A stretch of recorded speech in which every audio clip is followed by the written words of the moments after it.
Friends, welcome back again in food engineers. तो आज हम लोग आर्क वेल्डिंग चालू करने वाले हैं। इससे पहले हमने गैस वेल्डिंग देखा, गैस वेल्डिंग का लगभग सारे टॉपिक्स हमने खत्म किया। अब हम आर्क वेल्डिंग स्टार्ट कर रहे हैं और आर्क वेल्डिंग में हम ये इतने टाइप के आर्क वेल्डिंग को पढ़ने वाले हैं, ठीक है। Direct current straight polarity, direct current reverse polarity arc welding, resistance inert gas arc welding, MIG metal inert gas arc welding, submerged arc welding, electric arc welding. तो ये हम टोटल 6 को कवर करेंगे।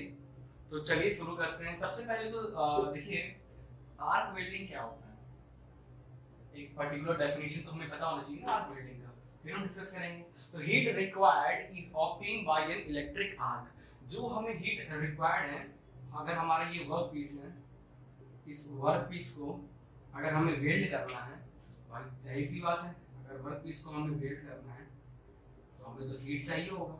बिना हीट के तो काम कर ही नहीं सकते, बिना हीट के तो हीट चाहिए। बट किसके, हीट कहां से आप ला रहे हो? Heat obtain from the electric arc. Electric current से जो हमें आर्क मिल रहा है, वो उससे जो हीट मिल रहा है, वो हीट का यूज करते हुए हम अपनी वेल्डिंग करते हैं, तो उसको हम कहते हैं आर्क वेल्डिंग, ठीक है। नाउ अब आर्क वेल्डिंग में इस लेक्चर में मैं आपको बताने वाला हूं डीसीएसपी और डीसीआरपी, ठीक है, दोनों को कवर करूंगा। बट उससे पहले, स्टार्ट करने से पहले हम इक्विपमेंट देखते हैं कि आर्क वेल्डिंग में हम कौन कौन से इक्विपमेंट का यूज करते हैं, कौन कौन से इक्विपमेंट होता है। सबसे पहला एसी एंड डीसी ट्रांसफार्मर है या मशीन, वेल्डिंग मशीन, ठीक है, वेल्डिंग मशीन, एसी या डीसी वेल्डिंग मशीन की आपको जरूरत पड़ेगी। दूसरा, आपको केबल की जरूरत पड़ेगी, जो हम केबल यूज करते हैं। तो फाइनली हमें ये 10 इक्विपमेंट का यूज करना होता है। क्या क्या है हमारा, एसी और डीसी मशीन की जरूरत पड़ती है, ठीक है। अब ये आपका जो ट्रांसफार्मर है, जो वेल्डिंग की जो मशीन होती है, या तो आपका एसी वाला या डीसी वाला, ठीक है, एसी टू डीसी कन्वर्टर और डीसी टू एसी कन्वर्टर वाला जो मशीन होती है वो। केबल एंड कनेक्टर, ओके, मैं बनाते जाता हूँ, आपको थोड़ा आइडिया होता जाएगा। ये मशीन ऐसे ही दिखता है ना,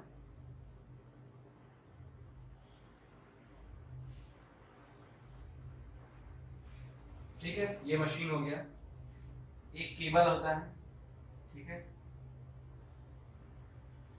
एक केबल की जरूरत पड़ती है हमको।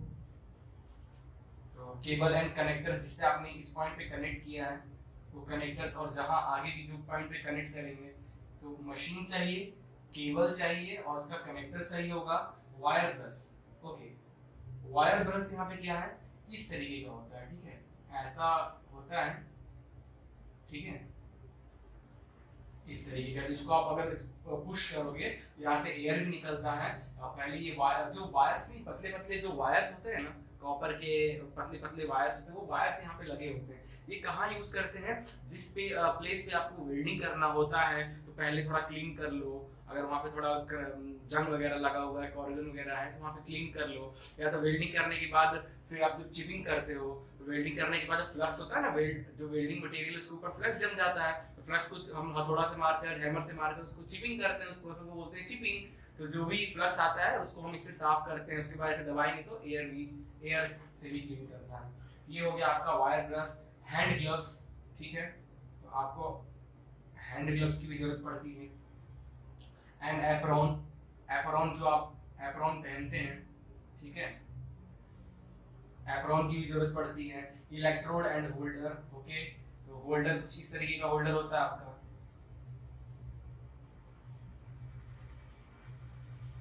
ठीक है, और ये हो गया इलेक्ट्रोड, ये होल्डर हो गया, ये इलेक्ट्रोड हो गया।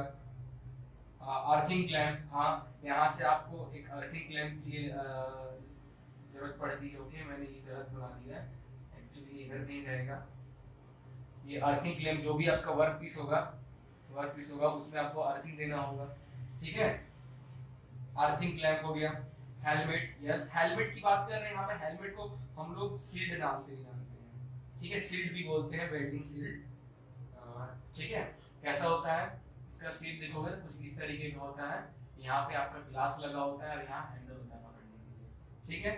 फिलर रॉड अब यूज करते हैं कुछ हमारे जिसमें हम वेल्डिंग प्रोसेस पढ़ेंगे तो वहां कहीं वैसे तो जनरली फिलर रॉड और फ्लक्सेस वगैरह जो है वो हम यूज करते हैं किसमें गैस वेल्डिंग में, बट यहाँ भी कुछ प्रोसेस है हम पढ़ेंगे आगे उसमें भी हमें फ्लक्स वगैरह यूज करना पड़ जाता है। Chipping hammer, yes chipping hammer, कैसा हैमर होता है चिपिंग हैमर, ऐसा रहेगा और साइड से ऐसा, ठीक है चिपिंग हैमर है।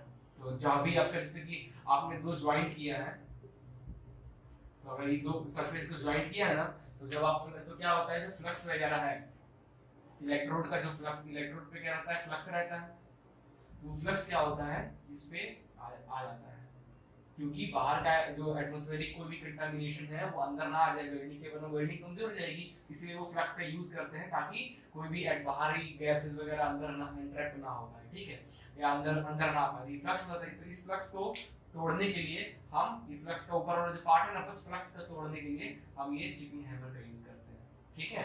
फिर आ गया सेफ्टी गॉगल्स, तो यस अगर आपको हेलमेट है आपके पास ठीक है, कुछ लोग तो डायरेक्ट गॉगल्स भी यूज करते हैं ब्लैक कलर का सेफ्टी गॉगल्स, क्योंकि आप उड़े चिपिंग कर रहे हो तो उड़कर आपको ना पड़े है, तो व्हाइट कलर का भी जनरली ये होता है। तो ये सब इक्विपमेंट्स हैं जो कि हम आर्क वेल्डिंग में यूज करते हैं, ठीक है। तो अब हम स्टार्ट करते हैं अपना मेन टॉपिक जो था डायरेक्ट करंट स्ट्रेट पोलैरिटी। क्या मतलब होता है डायरेक्ट करंट स्ट्रेट पोलैरिटी का, ठीक है वो देखते हैं, मैं ड्राइंग बना लेता हूं। ओके तो डायरेक्ट करंट स्ट्रेट पोलैरिटी सबसे पहले हम देख रहे हैं, तो ये इस आर्क वेल्डिंग में किस तरीके से ये आर्क वेल्डिंग हम करते हैं। देखिए जैसा मशीन है ना हमारा सेम टू सेम यही प्रोसेस रहेगा। ये हमारा होल्डर हो गया, ठीक है होल्डर हो गया, ये हमारा इलेक्ट्रोड है, ये हमारा वर्कपीस है, ये हमारी मशीन है।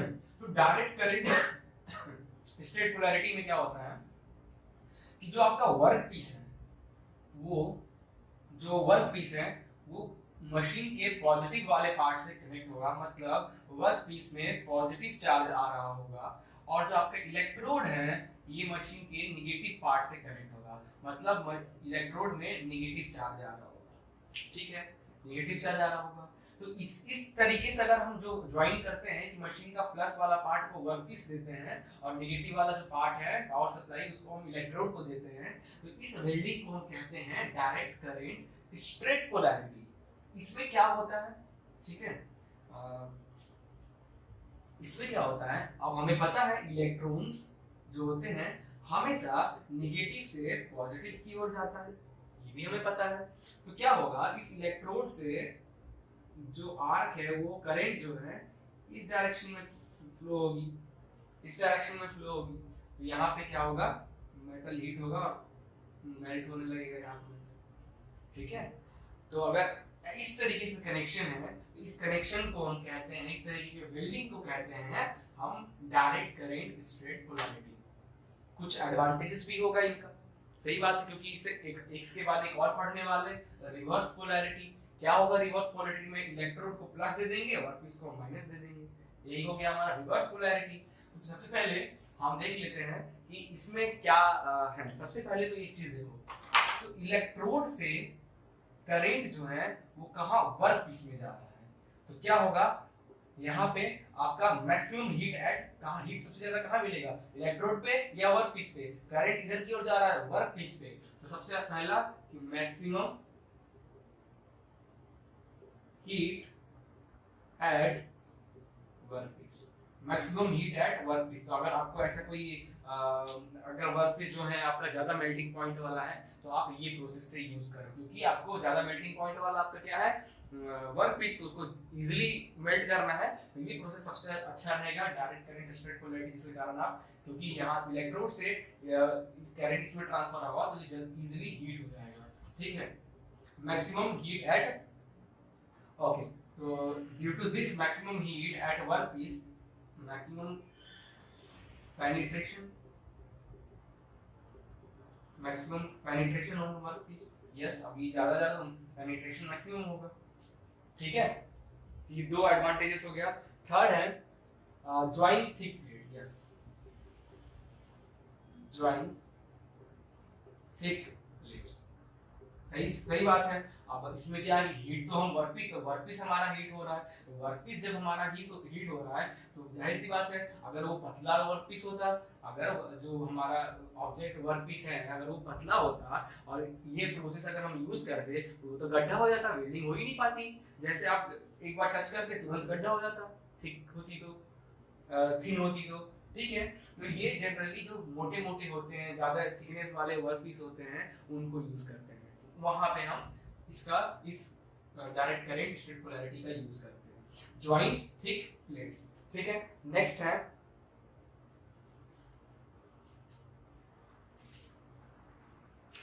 ठीक है high melting point temperature material, जो कि मैं इससे पहले आपको बता दिया था कि अगर मटेरियल इस प्रोसेस से क्या होगा, हीट हमारा वर्कपीस हो रहा है, तो वर्कपीस ज्यादा हीट हो रहा है तो अच्छी बात है ना, जितना अगर वर्कपीस का हमारा मेल्टिंग पॉइंट बहुत ज्यादा होगा तो उसको भी ये इजीली कवर कर सकता है, इजीली वेल्ड कर सकता है ये material. Melting of electrode required time, okay. तो इस प्रोसेस में जो इलेक्ट्रोड की जो खपत है, इलेक्ट्रोड जितनी तेजी से दूसरे प्रोसेस में अगर इलेक्ट्रोड खत्म होगा उससे कम टाइम में यहाँ पे इलेक्ट्रोड खत्म होगा, क्योंकि melting of electrode required time, welding speed is low, due to this the welding speed will be low, क्योंकि हीट यहाँ वर्कपीस हीट हो रहा है, ये तो हीट हो नहीं रहा है कि जल्दी खत्म होगा, करंट तो इसमें ट्रांसफर हो रहा है ना सबसे ज्यादा, तो हीट तो ये पार्ट हमारा हो रहा है, तो इसकी जो खपत है ये इजीली कंज्यूम होगा, हाई स्पीड से कंज्यूम नहीं होगा।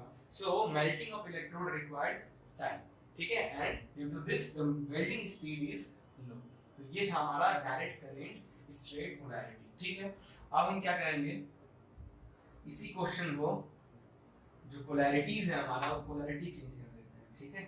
पोलैरिटी को अगर हम चेंज कर देंगे, ये हो गया हमारा वर्कपीस, और ये पोलैरिटी वर्कपीस को पहले प्लस जा रहा था, अब हम इसको माइनस दे देते हैं और इसको हम प्लस दे देते हैं, ठीक है।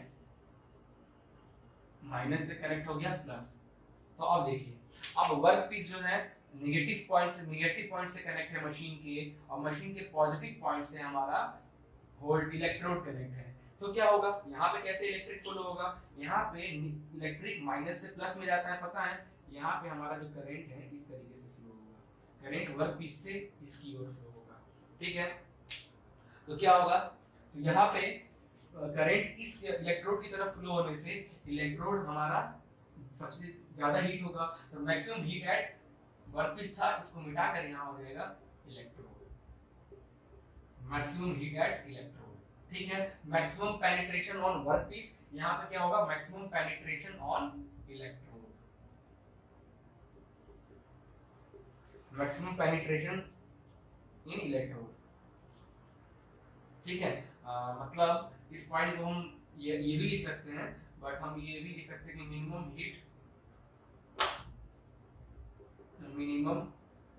हीट एट वर्कपीस, ठीक है। तो वर्कपीस ज्यादा हीट नहीं होगा, क्योंकि मेल्ट तो यही होगा, काम तो हम यही करेंगे, बट जितनी तेजी से इससे पहले प्रोसेस में हो रहा था उससे कम होगा, तो minimum heat at workpiece, workpiece को मिनिमम हीट होगा। ज्वाइन थिक प्लेट, भाई थिक प्लेट को ज्वाइन कर ही नहीं सकते, क्योंकि थिक प्लेट को जितना ज्यादा मोटा होगा उतना टाइम लगेगा उसको मेल्ट करने में, थिक थिन प्लेट, जो थिन प्लेट्स होते हैं उनको आप इजीली ज्वाइन कर सकते हो इस प्रोसेस से।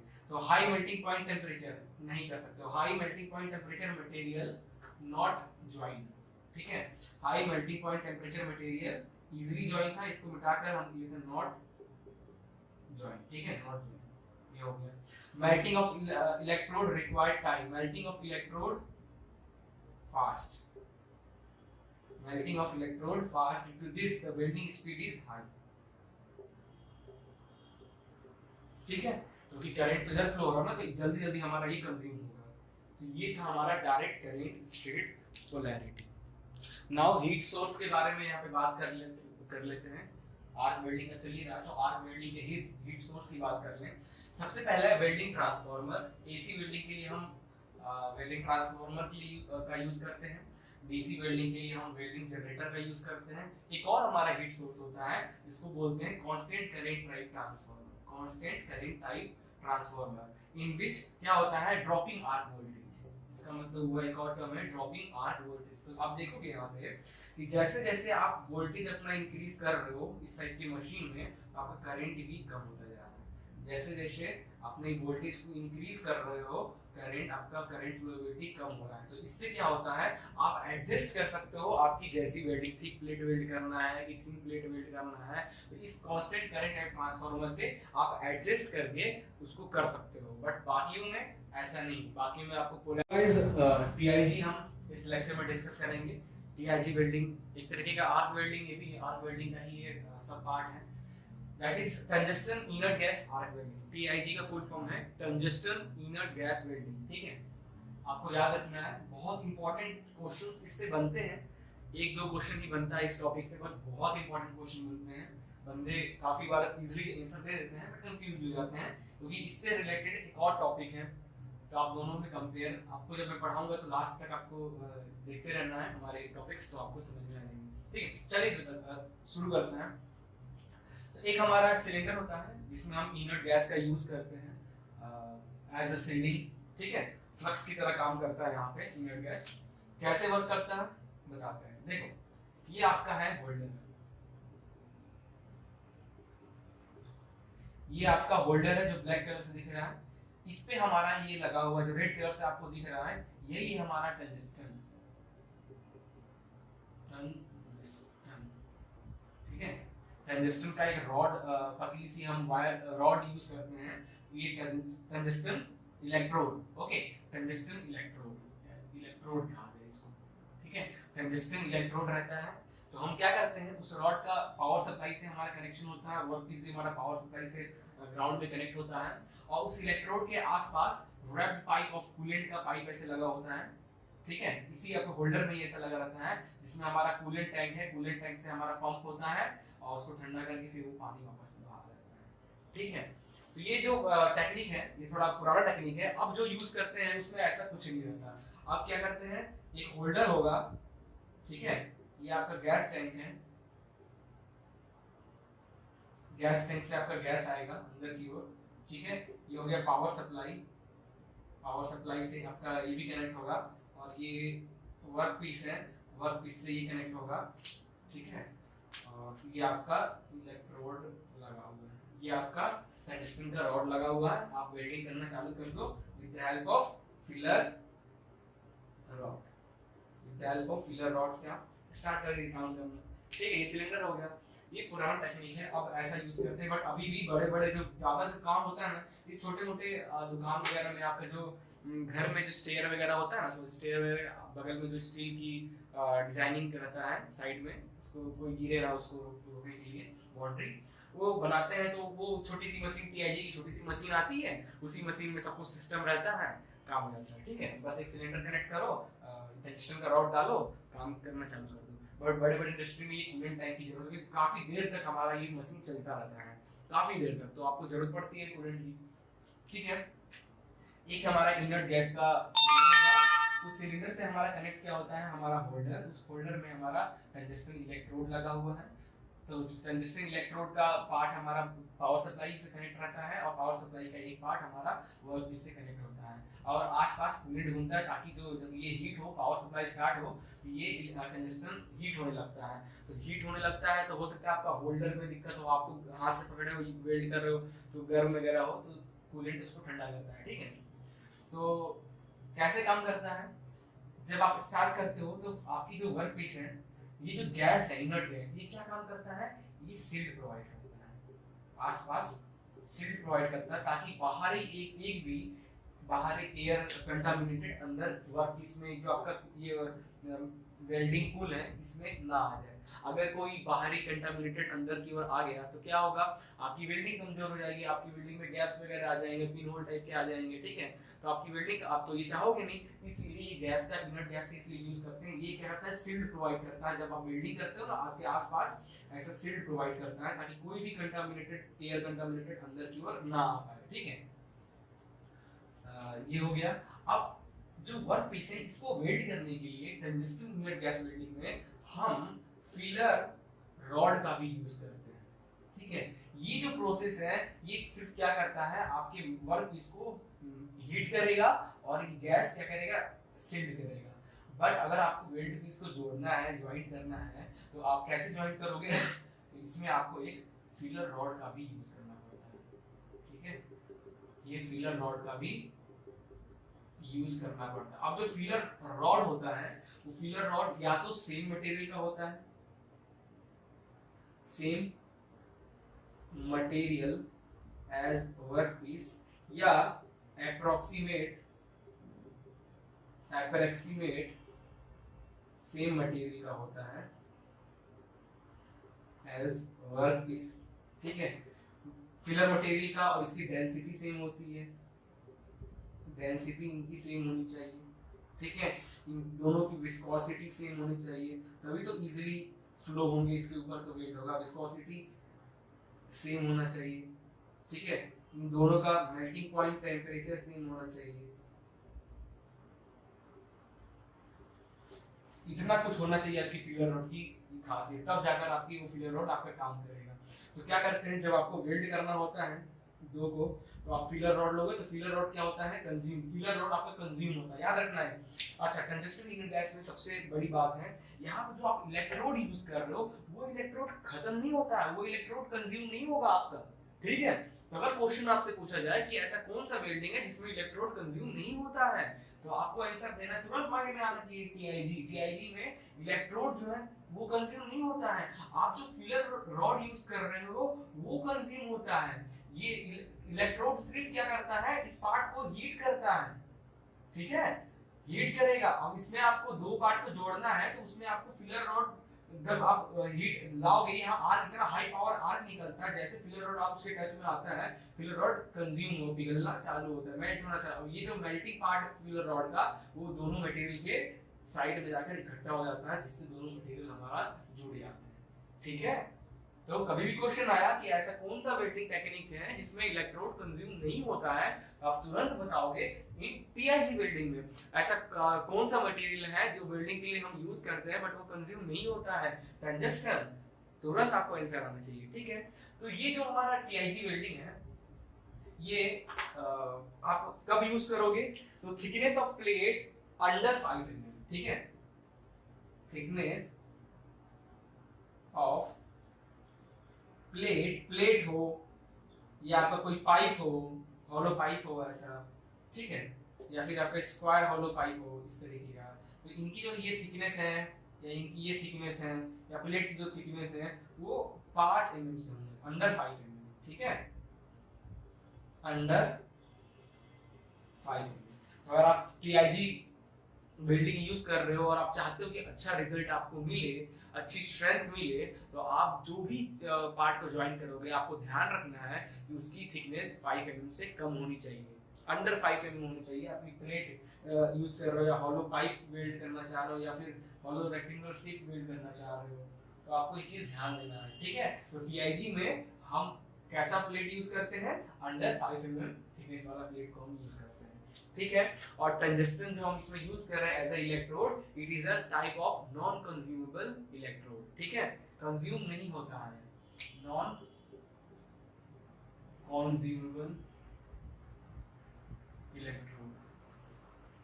ठीक है, tungsten is a non consumable electrode. ठीक है, अच्छा इससे पहले मैंने क्या कंज्यूम तो नहीं बोल दिया कि कंज्यूम होता है, ध्यान देना, देख लेना। ठीक है, टंगस्टन नॉन कंज्यूम, ये कंज्यूम नहीं होता है इलेक्ट्रोड, हमारा कंज्यूम क्या होता है, फिलर रॉड। ठीक है, तो ये था हमारा टीआईजी।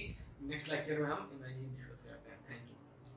ठीक गाइस, तो एमआईजी, इस लेक्चर में हम एमआईजी डिस्कस करने वाले हैं, जिसको हम metal inert gas arc welding कहते हैं और मैनुअल इनर्ट गैस भी कहते हैं। नाम क्यों इसका पड़ा मैनुअल इनर्ट गैस या मेटल इनर्ट गैस, इसका पीछे का रीजन है, इसमें जो हम इलेक्ट्रोड यूज करते हैं वो हम सेम मटेरियल का यूज करते हैं जिस मटेरियल का हमारा वर्कपीस होता है। ठीक है, मैक्सिमम जो है, मैक्सिमम 70 to 80% हम जिस पीस वर्कपीस जिस मटेरियल का होता है उसी मटेरियल का हम 60 to 70% ऐसा चांस होता है कि हम अवेलेबिलिटी है मार्केट में, तो इलेक्ट्रोड भी उसी मटेरियल का यूज करते हैं। ठीक है, अदरवाइज हम अप्रोक्सीमेट सेम इलेक्ट्रोड भी यूज कर सकते हैं। तो ये क्या होता है, ये इलेक्ट्रोड है हमारा, ये है इलेक्ट्रोड, ये आपका रोलर लगा हुआ है, ये आपका रबर शू है, ठीक है, ये आपका होल्डर हो गया। ठीक है, अब पावर सप्लाई मिलती है और आपकी ये मशीन हो गई। ठीक है, मशीन के साइड में ऐसा क्या होता है, इसमें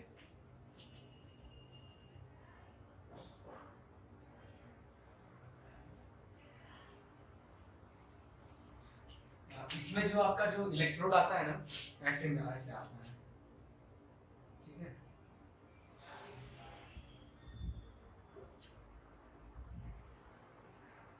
ऐसा कंटेनर नहीं, आप देखोगे जनरली वायर इस तरीके के पैटर्न में लपेट कर आता है। ठीक है, तो ये वाला पार्ट को हम क्या करते हैं, मशीन के साइड में सेट कर देते हैं। अगर छोटा है बड़ा है तो हम बाहर निकाल, मशीन में ऐसा कनेक्शन होता है, मशीन में भी ऐसा रोलर लगा होता है। ठीक है, तो जैसे जैसे यहाँ पे, और ये हमारा इलेक्ट्रोड है, ये रेड वाला है ऐसा लपेटा रहेगा और ऐसे आएगा इलेक्ट्रोड में।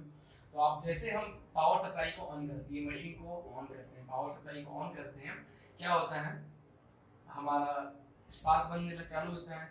इस पार्ट को स्पार्क बनता है, तो जब इस पार्ट में स्पार्क बनता है तो ये हमारा जो मेटल है, इलेक्ट्रोड है, ये क्या होता है, मेल्ट होकर आपके वर्क पीस में सेट हो जाता है, मेल्ट होकर वर्क पीस में सेट होने लगता है। ठीक है, तो दो पार्ट को, जैसे अगर आपको दो पार्ट को वेल्ड करना है with the help of this MIG, तो क्या होगा, आप जैसे लाओ टच, तो इसमें एमआईजी का एक बड़ा अच्छा फायदा है, इसका इलेक्ट्रोड ना स्टिक नहीं होता है, नॉन स्टिक इलेक्ट्रोड या नॉन स्टिक वेल्डिंग प्रोसेस। देखिए, अब आर्क वेल्डिंग में भी अगर आपने इलेक्ट्रोड को वर्क पीस से थोड़ी सी ज्यादा देर के लिए अगर टच कर दिए, ठीक है, क्योंकि जनरली आर्क वेल्डिंग में हम क्या करते हैं, अपना जो 1 से 2 mm, हाँ 2 mm के आसपास हम अपना इलेक्ट्रोड वर्क पीस से दूर रखते हैं। ठीक है, ताकि उनके बीच में गैप बना रहे और आर्क मिलता रहे। अगर टच कर दिए पूरी तरीके से वर्क पीस से, तो हमारा इलेक्ट्रोड चिपक जाता है मेटल से। ठीक है, वर्क पीस से। तो ऐसे ही टीआईजी में भी होता है, टीआईजी में भी अगर आप टच ना तो करोगे तो जो इलेक्ट्रोड है, टंगस्टन का जो इलेक्ट्रोड होता है, वो इलेक्ट्रोड चिपक जाएगा टंगस्टन से। फिर आपको ऐसे ऐसे करोगे तो टंगस्टन का इलेक्ट्रोड टूट जाता है उस पॉइंट से, फिर उसको चोटियां बनाना पड़ता है। ठीक है, फिर लेकिन एमआईजी में जो है, ये इलेक्ट्रोड कभी भी आपका बहुत आसान वेल्डिंग होता है। आपको पीआईजी में दिक्कत होगी, आपको आर्क वेल्डिंग में दिक्कत होगी, बट आप एमआईजी बहुत इजीली हाथ से कर सकते हो। ठीक है, क्योंकि इसमें स्टिक होने कुछ नहीं, डायरेक्ट होल्डर उठाओ और आपको जहां वेल्ड करना है सीध लो, वेल्ड करना चालू कर दो। ये कोई भी कर सकता है एमआईजी, तो नॉन स्टिक वेल्डिंग प्रोसेस है ये। आपका इलेक्ट्रोड जो है वो आपके वर्क पीस से कभी चिपकता नहीं है। तो आपका ये होल्डर हो गया। ये इनर्ट गैस का हम यहाँ भी यूज करते हैं। क्यों इनर्ट गैस का यूज करते हैं, फ्लक्स की तरह काम करे, आसपास सील्डिंग प्रोवाइड करे, ताकि कोई भी आउटर कंटामिनेटेड हो गया, एटमॉस्फेरिक कंटामिनेटेड अंदर एंट्रैप्ट ना हो सके। अगर एंट्रैप्ट हो गया तो क्या होगी, हमारी वेल्डिंग कमजोर हो जाएगी। बाहर का एटमॉस्फेयर, एयर वगैरह अंदर एंट्रैप्ट हो गया वेल्डिंग, तो वेल्डिंग कमजोर हो जाएगी, तो आप वो चाहोगे नहीं। ठीक है, तो एज कंपेयर टू टीआईजी और as compare to arc welding, जो हमारा मेटल इनर्ट गैस वेल्डिंग है, मैनुअल इनर्ट गैस वेल्डिंग है, ज्यादा स्ट्रेंथ का होता है। अगर आप इनका क्या करो, आप यूटीएम, जो यूटीएम मशीन होती है ना, यूटीएम मशीन पे आर्क वेल्डिंग को आप वेल्ड कर लो, दो पार्ट को ऐसा लेफ्ट जॉइंट कर लो। ठीक है, और यहाँ से इसको खींचो, यहाँ से इसको फोर्स लगाओगे। आर्क वेल्डिंग के केस में देखो, ऐसे ही टेस्टिंग करना है, टीआईजी वेल्ड कर लो और फिर ऐसे यूटीएम में टेस्ट करो और फिर एमआईजी कर लो। तो आपको देखो, ध्यान दोगे कि एमआईजी ज्यादा स्ट्रांग है, एमआईजी वेल्डिंग ज्यादा स्ट्रांग है एज कंपेयर टू टीआईजी और आर्क। ठीक है, चलिए ये सब तो हो गया, स्टार्ट करते हैं। इनर्ट गैस हमारा कंटिन्यू अंदर आता रहता है हमारे होल्डर में, होल्डर से यहाँ से होते हुए इनर्ट गैस निकलता है वेल्डिंग करने टाइम, ताकि वो सील्डिंग प्रोवाइड करे, बाहर का कंटामिनेटेड एयर वगैरह कुछ भी कंटामिनेटेड अंदर नहीं आ पाए। ये वर्क पीस है, ये जो रेड कलर से राउंड करते हुए वायर दिख रहा है, ये हमारा इलेक्ट्रोड है। इलेक्ट्रोड या तो सेम मटेरियल का होता है, मैक्सिमम टाइम में जिस पीस वर्क पीस जिस मटेरियल का है उसी मटेरियल का हमारा इलेक्ट्रोड भी होता है, बट नहीं है तो अप्रोक्सीमेट सेम। ये रोलर है, जैसे जैसे ये कंज्यूम होता रहता है कि यहाँ पे जैसे पास लाओगे करंट पास चालू स्टार्ट होगा, यहाँ पे हीट होगा, स्पार्क्स निकलेंगे, तो वो क्या होगा, उससे आपका ये मेटल है वो कंज्यूम होने लगेगा। और जैसे जैसे कंज्यूम होगा, ये रोलर घूमता जाएगा, ये मेटल आगे आता जाएगा। ठीक है, आपकी मशीन भी उसको, ये घूमेगा, खुलेंगे, ये आगे आता जाएगा। जैसे जैसे कंज्यूम होगा आ जाएगा, फिर कंज्यूम होगा आ जाएगा, कंज्यूम होगा इलेक्ट्रोड आपका आ जाएगा। तो ऐसे कंटिन्यूटी बना रहता है, ठीक है। तो ये था हमारा मैनुअल इनर्ट गैस और welding, metal inert gas welding ना। इसमें कहाँ यूज करते हैं? अच्छा, जो आपका जो इलेक्ट्रोड यूज कर रहे हो, जनरली इस इलेक्ट्रोड 3 to 5 mm का 3 to 5 mm का इलेक्ट्रोड का डाया होता है, ठीक है। तो जो आप इलेक्ट्रोड यूज कर रहे हो 3 से 5 mm के अंदर ही इसका इलेक्ट्रोड का डाया होता है, ठीक है। तो इसमें जो वर्क पीस होता है, वर्क पीस जो आप यूज करते हो उसकी थिकनेस अंडर 30 mm होना चाहिए, ठीक है। तो फॉर सिंगल पास, ठीक है, 30 mm तक का फॉर सिंगल पास 30 mm तक के जो वर्क पीस है आप इजीली सिंगल पास में वेल्ड कर सकते हो, ठीक है। मैं लिख देता हूँ यहाँ पर, नहीं तो आप समझोगे कि 30 mm ही सिंगल पास में। तो सिंगल एक बार पास करो, मतलब एक बार आप यहाँ से यहाँ तक वेल्डिंग करो, तो ये एक ही बार में अगर आप चाहते हो कि वेल्ड हो जाए वो पार्ट, तो आप क्या करोगे 30 mm तक का आप कोई भी प्लेट लो और उसको एक ही पास में आप वेल्ड कर दोगे। बट उससे अगर ज्यादा यूज कर रहे हो तो आपको एक पार्ट चलाकर फिर उसके ऊपर चलाना पड़ेगा 2 बार 3 बार, तब अच्छे से वेल्ड होगा, ठीक है। तो 30 mm अंडर 30 mm तक के थिकनेस ऑफ प्लेट को आप सिंगल पास में वेल्ड कर सकते हो, ठीक है। MIG TIG में हमने क्या देखा था? TIG में हमने देखा था कि 5 mm, ठीक है, 5 mm अंडर 5 mm थिकनेस वाली। Guys submerged arc welding SAM submerged arc welding हम देख रहे हैं कैसे काम करता है। इससे पहले जस्ट मैंने MIG बनाया था, एक्सप्लेन किया था। MIG को एक बार देख लो तो आपको और आसानी से समझ में आ जाएगा, बट मैं कोशिश करूंगा क्योंकि मैं सेपरेट वीडियो बना रहा हूं, तो कोशिश है कि मैं इसको अलग तरीके से समझाऊं। तो ये हमारा सेटअप है, ठीक है। क्या एक हमारा होल्डर होता है, उस होल्डर में हमारा ये आपका क्या है इलेक्ट्रोड, ठीक है। मैं लिख देता हूँ, जो ब्लू कलर से दिख रहा है यही हमारा इलेक्ट्रोड है, ठीक है। और ये इलेक्ट्रोड कंज्यूम होता है, ठीक है, कंज्यूम होगा, खत्म होगा, ठीक है। ये रोलर लगा हुआ है ताकि जैसे जैसे यहाँ पे कंज्यूम होता जाएगा, यहाँ पे आर्क होगा, हीट होगा, तो मेल्ट होके क्या होगा आपका, जैसे वर्क पीस है ना, तो वर्क पीस जैसे आप इन दोनों वर्क पीस को वेल्ड करना है, तो अब जैसे अपना वो लाओगे तो वो पिघल कर यहाँ पे सेट हो जाएगा और वो कंज्यूम होने लगेगा, ठीक है। यहाँ पिघल के यहाँ सेट होने लगेगा और वो आपका ये जैसे जैसे ये कंज्यूम होगा ये रोलर रोटेट होगा, ठीक है। और आपका जो इसका कंटिन्यूटी फ्लोबिलिटी आपको मिलती रहेगी, कंटिन्यूटी आपको अवेलेबिलिटी यहाँ पे इस पॉइंट पे मेटल इलेक्ट्रोड की मिलती रहेगी। जैसे जैसे ये खत्म होता जाएगा वैसे वैसे ये रोलर घूमता रहेगा और ये आपका इलेक्ट्रोड आता रहेगा। ये आपका है रबर शू, ताकि एक स्ट्रेट अलाइनमेंट प्रोवाइड करे। ये आपका रोलर हो गया, ठीक है। अब इसी में आप समझ लो कि ये कनेक्ट है, ये जो इलेक्ट्रोड है ये आपका पावर सप्लाई से कनेक्ट है और पावर सप्लाई से अर्थिंग आपका वर्कपीस भी कनेक्ट है, ठीक है। और ये एक्चुअली एक मशीन होता है, इस तरीके का एक मशीन रहता है, उस मशीन में ये पूरा सेटअप रहता है, ठीक है। तो क्या होता है, हम एक होपर का यूज करते हैं, ऐसा सेटअप बना के रखते हैं होपर का, उसमें हम ग्रेनुलर फ्लक्स का यूज करते हैं। यहाँ पे कंटामिनेटेड एयर, कंटामिनेटेड कोई भी कंटामिनेटेड से सील प्रोवाइड करने के लिए, ठीक है। तो यहाँ पे सील प्रोवाइड करने के लिए ताकि कोई भी बाहरी कंटामिनेटेड बाहरी एयर वगैरह हमारी वेल्डिंग के बीच में, इस वेल्डिंग पूल में इंटरेक्ट ना हो, अदरवाइज हमारी वेल्डिंग कमजोर हो जाएगी, ठीक है, वीक हो जाएगी वेल्डिंग। तो आप तो ये चाहते नहीं हो, तो आप हमेशा एक सील्डिंग प्रोवाइड करते, जैसे हर एक में हमने किसी में गैस से सील्डिंग प्रोवाइड की, किसी में फ्लक्स के हेल्प से सील्डिंग प्रोवाइड हमको सील्डिंग मिला। इसमें हम ग्रेनुलर टाइप फ्लक्स का हम यूज करते हैं फॉर प्रोवाइडिंग, ठीक है। तो क्या होता है, इस सबमर्ज्ड आर्क वेल्डिंग की एक खासियत ये है कि जो आर्क है वो आर्क नहीं दिखता है, जो मैक्सिमम जो है यहाँ पे आर्क एंट्रैप्ड बिटवीन ग्रेनुलर, ठीक है। आप देख रहे हो जैसे कि मैंने क्या बनाया है, ये हमारा ग्रेनुलर है, ठीक है। जो भी ग्रेनुलर इस पॉइंट पे गिर रहा है उस ग्रेनुलर के अंदर तक हमारा यह वायर गया है और वहां पे ये फ्लैश हो रहा है, आर्क हो रहा है। तो जो आर्क है दिखता है, ऐसी बात नहीं, थोड़ा बहुत दिखता है, बट बाकी को कंपेयर में करें कि बहुत कम दिखता है, ठीक है। इसलिए हम कहते हैं कि हमें इसमें इसका जो आर्क निकलता है वो आर्क क्या होता है, इस ग्रेनुलर का जो फ्लो आ रहा है उस फ्लो में अंदर छिप जाता है, उसके अंदर ही एंट्रैप्ड हो जाता है, ठीक है, तो यहाँ पे हमको आर्क नहीं दिखता है, आर्क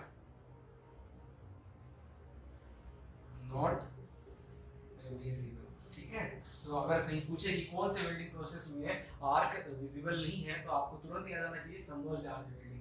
ठीक है, ग्रेनुलर का यूज करते हैं एज ऊपर की हेल्प से, तो ये सब आपको पता होना चाहिए। तो जो वेरी थिक, ठीक है, अप्रोक्सीमेट 75 mm, 75 mm के थिकनेस वाले प्लेट को सिंगल पास में ये वेल्ड कर सकता है। ठीक है, ये टर्म आपको याद रखना है। 75 mm थिकनेस तक का जो प्लेट होगा, जो भी वर्क पीस आप वेल्ड करोगे, उसको सिंगल पास में मतलब यहाँ से स्टार्ट किया वेल्डिंग करना, एक बार ऐसे गया वेल्ड हो गया। ठीक है, इससे ऊपर ज्यादा थिकनेस होगा तो आपको एक बार वेल्ड करके फिर दोबारा वेल्ड करना पड़ेगा, तीसरी बार चौथी बार, तब जाके वो जितना मोटा आपका रहेगा तो उसके अकॉर्डिंग उतना पास आपको करना पड़ेगा, तब जाके वेल्ड होगा। तो फॉर सिंगल पास की बात कर रहे हैं, 75 mm तक का इजीली ये सिंगल पास में कर देता है। ठीक है, तो ये था सबमर्ज्ड आर्क वेल्डिंग। अब इसमें जैसे कि आपको फिर याद दिला दूं, इस लेक्चर में अपन ने टीआईजी पढ़ा, टीआईजी में हमने देखा टीआईजी में सिंगल पास में 5 mm तक के प्लेट को इजीली वेल्ड कर सकता है। ठीक है, सिंगल पास में। ठीक है, फिर हमने एमआईजी देखा था, एमआईजी में हमने देखा कि 30 to 35 mm तक के प्लेट को, इसके अंदर तक के प्लेट को इजीली सिंगल पास में कर सकता है। और अब हम सबमर्ज्ड आर्क वेल्डिंग में देख रहे हैं 75 mm तक के प्लेट को सिंगल पास में वेल्ड कर सकता है। इसके बाद जो हम पढ़ने वाले हैं that is electric arc welding. ठीक है, उसमें हम देखते हैं। तो इलेक्ट्रिक स्लैग वेल्डिंग देख रहे हैं इस प्रोसेस में, ये आर्क वेल्डिंग का एक टाइप है इलेक्ट्रिक स्लैग वेल्डिंग। क्या करते हैं, जब भी हमें दो वर्क पीस को वेल्ड करना होता है by the help of electric slag welding process, तो हम एक मोल्ड बनाते हैं। ठीक है, दो वर्क पीस को हम पास में रखते हैं, उनके बीच में हम गैप रखते हैं, एक मोल्ड हम जनरेट करते हैं। मतलब जैसे कि ऐसा पूरा बॉक्स जनरेट करते हैं, उस बॉक्स में ऐसा कैविटी बना होता है। ठीक है, उस बॉक्स में ऐसा कैविटी बना होता है। ठीक है, और एक वर्क पीस हमारा इधर होता है और दूसरा वर्क पीस हमारा इधर होता है। ठीक है, तो ये हम कैविटी मोल्ड बॉक्स रेडी करते हैं।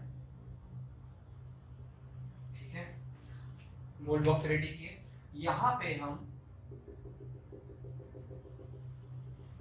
पाउडर फॉर्म में, यहाँ पे हम पाउडर फॉर्म में SiO2 सिलिकॉन बेस्ड स्लैग का यूज करते हैं, पाउडर फॉर्म में रहता है। और ये जो आपका इलेक्ट्रोड है, ये आपका ब्लू कलर से दिख रहा है इलेक्ट्रोड है, ये रोल फॉर्म में इलेक्ट्रोड हमारा रखा हुआ है। इलेक्ट्रोड हमारा पावर सप्लाई, ये है पावर सप्लाई, तो पावर सप्लाई से इलेक्ट्रोड कनेक्ट होता है और उसके अर्थिंग से हमारा वर्कपीस कनेक्ट होता है। ठीक है, तो ये हमारा है होल्डर। ठीक है, ये हमारा है मोल्ड। ठीक है, वर्कपीस।